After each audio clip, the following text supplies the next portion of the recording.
Madam President, pick up the paper these days, and it's hard to miss the headlines about corporate America getting serious about reducing carbon emissions. Companies are purchasing renewable power. They're moving into carbon-neutral office buildings. They're purchasing electric vehicle fleets. They're developing new technologies and products for the transition to a low-carbon economy. Many are forcing some degree of sustainability out their supply chains. All of this is important work, and the companies that are leading in these areas deserve real applause. But you knew there was going to be a but. Here it is. But corporations alone reducing their own carbon emissions or designing new low-carbon technologies won't win the fight against climate change. If you want to fail on climate change while looking good, that will work. But if you actually want to win, if you want to keep us between 1.5 and 2 degrees temperature increase, you will fail. A new report, The Blind Spot, from the Environmental Defense Fund, makes crystal clear that individual corporate efforts to reduce their own carbon emissions won't be enough. Here's what it says. While voluntary actions by companies to reduce greenhouse gas emissions are important, only public policy can deliver the pace and scale of reductions necessary to avoid the worst impacts of climate change. Public policy, that's us, that's Congress.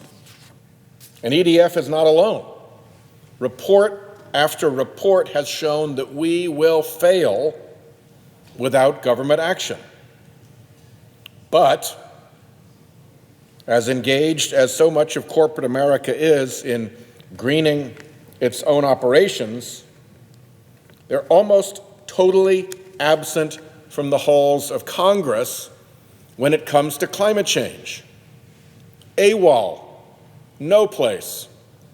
So government sits, stalled by the fossil fuel industry, and does nothing serious. As a senator, I am an inhabitant of this political ecosystem. I observe how this works. Consider this the field report of the biologist who lives in the jungle. The sad reality of our political ecosystem is that post-Citizens United, the power of big industries seeking influence in Congress has exploded. Where previously big special interests had muskets, Citizens United gave them artillery. On climate change, one industry, the fossil fuel industry, is deploying its artillery of big money and big threats here in Washington like nobody else.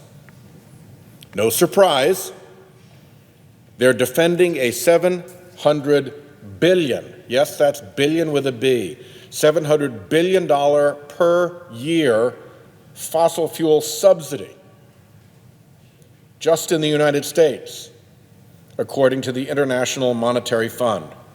They've got a huge interest, a multi-hundred billion dollar interest in preventing legislation that would reduce consumption of their fossil fuels. So they spend hundreds of millions of dollars on lobbying and elections.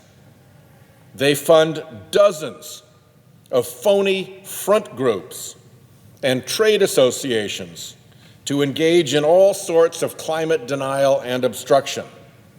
They hide their influence in dark money channels. They pollute the public sphere as badly as they pollute the atmosphere.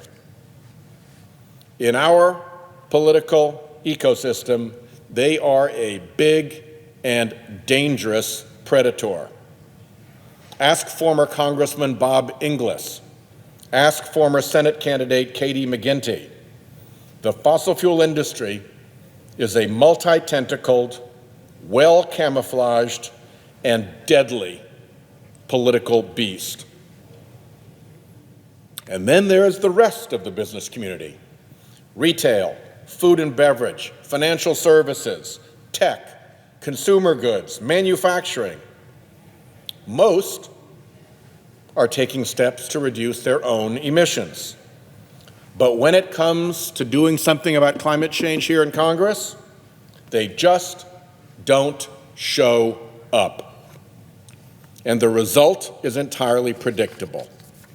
In an institution like Congress, whose currencies are money and influence, if one industry spends and lobbies like a beast, and there is no counterweight, that industry likely carries the day. That's simple political hydraulics. It's true in sports, it's true in battles. If one side doesn't show up, the other side owns the field. And so, the fossil fuel industry owns the Republican Party. That's why it is imperative that the rest of corporate America start showing up on climate. They're here, many of them. They do lobby. They just care about other things. And their silence about climate change is deafening. The good guys are just not on the field. They're scared of retaliation. They have other priorities. They don't want to be yelled at by the Chamber of Commerce. They're getting what they want and don't want to upset the apple cart. There are lots of reasons, but it doesn't change the outcome. And it's not just the EDF report. I got today New America's report, Prospects for Climate Change Policy Reform. They point out that in the past, business and government usually work together to solve environmental problems. I quote them here: a cross-partisan model of environmental business engagement held sway for decades on other issues. However, companies have been less willing to provide leadership on climate policy. No kidding. But the fossil fuel industry is here, and it exerts a relentless barrage of lobbying, electioneering, and propaganda pressure on Congress, and it owns the field. This statement from EDF's report is really its central message. The most powerful tool companies have to fight climate change is their political influence. So when they don't show up, it makes a difference. This is the message that corporate America needs to take to heart. Republicans are not going to break this artificial fossil fuel-funded climate logjam here in Congress until corporate America, the corporate America they listen to, starts to demand climate action. Not on a website, not in their purchasing standards, here in Congress. In this political ecosystem, the inhabitants know when something is real, and they know when it's corporate greenwashing or well-intentioned peripheral stuff they can ignore. Members know who is serious. The fossil fuel industry is deadly serious. EDF's report says that any evaluation of corporate climate policy must include an analysis of its lobbying and political spending as it relates to climate. EDF is right. Corporate America needs to be accountable for the results that it pays for. And that includes whether or not companies fund anti-climate trade associations. This is another dirty Washington secret. Many companies subcontract lobbying and electioneering activity to trade associations. Two of the biggest trade associations, the National Association of Manufacturers, and the very biggest, the U.S. Chamber of Commerce, the proverbial 800-pound gorilla, have spent decades denying that climate change was even occurring and obstructing any effort to reduce carbon pollution. Decades of denial and obstruction. And too many companies with good climate policies support them, with the result that those companies' functional climate presence in Washington is opposite to what they say their policy is, opposite to what they say on their website. The group Influence Map looks at corporate lobbying and ranks corporations and trade associations by their influence on climate policy. Of the 50 most influential trade associations around the world, Influence Map shows the Chamber and the National Association of Manufacturers to be the two worst, the two most opposed when it comes to reducing carbon pollution. Here they are, U.S. Chamber of Commerce, National Association of Manufacturers, right at the bottom, the very worst. So look at those companies that are greening their own operations but are supporting the Chamber and the National Association of Manufacturers. Look at the companies that don't show up in Congress to lobby for climate action and instead lobby through these two, who lobby against the climate action those companies claim to support. Those companies' net lobbying presence in Congress is against climate action. Whatever they may claim to support, their net lobbying presence in Congress is against climate action, directly opposed to the policies they claim to support. There's an accountability moment that needs to come for those companies. Unless they honestly believe that climate change is a hoax, that it's not real, we don't need to worry about it, and obstruction is okay. If that's their position, then they're getting proper representation from the National Association of Manufacturers and the U.S. Chamber of Commerce. But if they're telling the world and their shareholders and their customers that they take climate change seriously, they got a little explaining to do about supporting these two enemies of climate progress, particularly if they're not showing up in Congress to counter the denial and obstruction that they're paying for. For years, companies that go out and brag to consumers and investors about how green they are simultaneously fund climate denial and obstruction via those two trade associations. That's got to stop. And in fact, more and more consumers and investors are beginning to call on companies to stop this corporate doublespeak. You can't have a good climate website and fund these two organizations and face your shareholders and say you're serious. Consumers who buy a Coke or a Pepsi don't want to be supporting the Chamber's decades-long campaign against climate action. And investors in Coca-Cola and PepsiCo don't want these companies to put their reputations at risk by funding anti-climate groups. And investors don't want these companies to ignore climate change when climate change may upend their water-dependent businesses. Coca-Cola features a powerful statement about its commitment to climate action on its website. Climate change is a profound challenge, it says, and we're partnering with other businesses, civil society organizations, and governments to support cooperative action on this critical issue. We also recognize climate change may have long-term direct and indirect implications for our business and supply chain. End quote. In 2018, Coca-Cola disclosed that it gave the Chamber at least $85,000, probably a good deal more. PepsiCo is even more explicit about the need for climate action. I quote them: "Implementing solutions to address climate change is important to the future of our company, customers, consumers, and our shared world. We believe industry and government should commit to science-based action to keep global temperature increases to 2 degrees Celsius above pre-industrial levels," end quote. And in 2018, PepsiCo disclosed that it gave the chamber at least $500,000.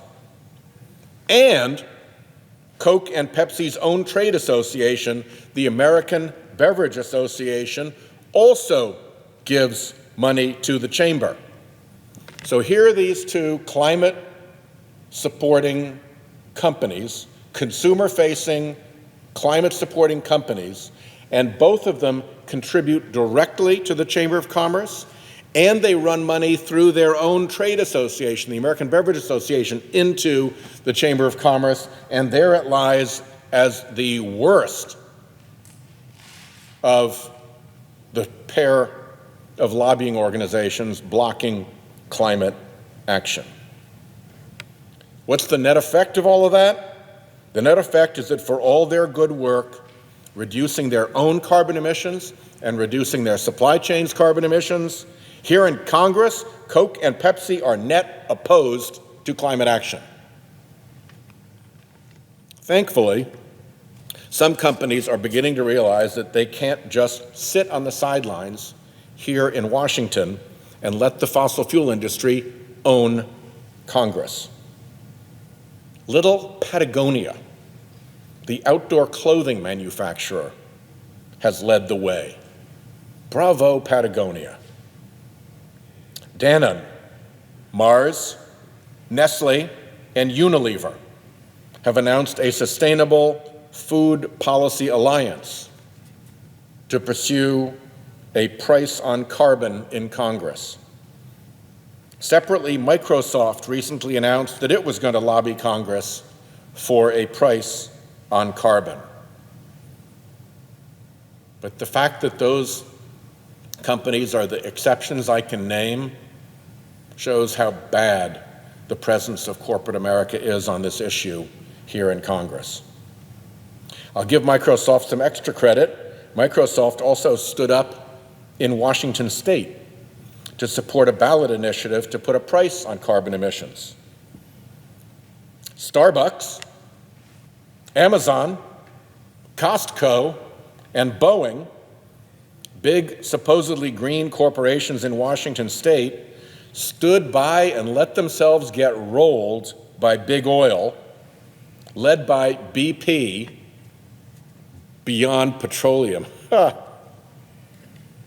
When big oil spent $30 million to defeat the measure. And by the way, it's the oil CEOs who've been saying, oh, we know our product causes climate change, we're serious about doing something about it, and what we're going to do to be serious about it is to support a price on carbon. That's what they say. What do? Look at BP. Look at the oil spending in Washington. They go right in and they spend their money to fight the very policy they say they support.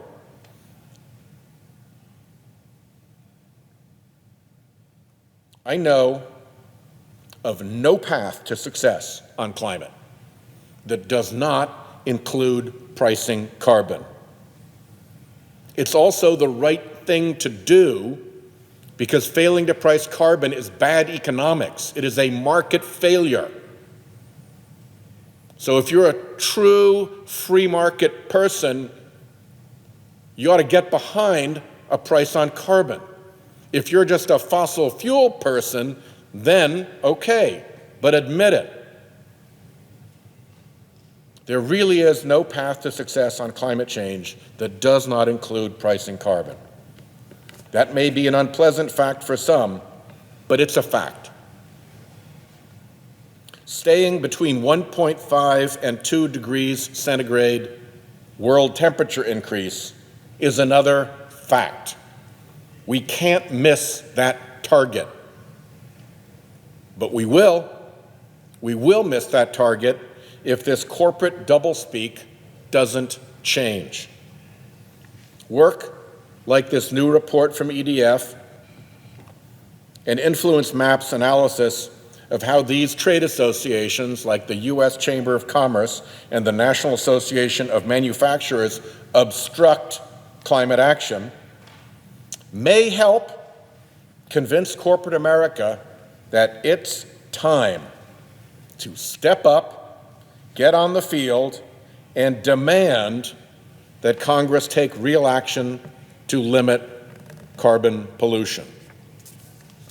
Corporate America needs to go to its trade associations and say, knock it off. No more U.S. Chamber of Carbon. No more National Association of Manufactured Facts. Corporate America is paying for this nonsense, and corporate America can stop it. The two-faced game of having a good climate website, but having your presence in Congress be against climate action has got to stop. Corporate America, the political force Republicans listen to, has the responsibility and the power to break the fossil fuel-funded logjam in this body. They could do it tomorrow if they wanted to. You take the leaders of corporate America in the sectors that I listed, and you march them right down into the leader's office, and they say to him, we're done with you, we're done with your candidates, we're done with your party until you knock off the obstruction. We'd be out on the floor debating climate change within a week. When corporate America takes up its responsibility and uses its power to break the fossil fuel-funded logjam in this body, change on this issue will come swiftly, and you will see bipartisan support for climate action emerge. I was here in 2007, in 2008, and in 2009. In all of those years, there was constant bipartisan activity on climate. The Pages would have been awful young back then. It's about nearly 10 years ago now. They would not recognize what's going on. I think there were 5 different bipartisan climate bills in the Senate, serious ones, that would have really done something significant to head off the climate crisis. All of that stopped dead in January of 2010. It was like a heart attack and a flat line on the EKG. Stopped dead because the Supreme Court decided Citizens United. That opened the floodgates of political money into our politics. The fossil fuel money jumped onto that immediately. I think they saw and predicted that decision. I know they asked for it. And they were ready at the starting gun. And from that moment, when the fossil fuel industry dropped in on the Republican Party and said, nobody's going to cross us on this any longer. You're all going to have to line up on climate denial. We'll take out Republicans who cross us. We'll do it to Bob Inglis. We'll do it to others. You're done with bipartisanship on this issue. That's when it stopped. And if the fossil fuel industry would either knock it off, or if these front groups like the Chamber and the National Association of Manufacturers would knock it off, or if the rest of corporate America would simply get in here and push back, show up, out-pressure them, we could go back and we could be bipartisan in a week. But we're not there yet. Most of corporate America is still avoiding this issue in Congress. But they could really make a big difference. That makes it very much still time to wake up. I yield the floor.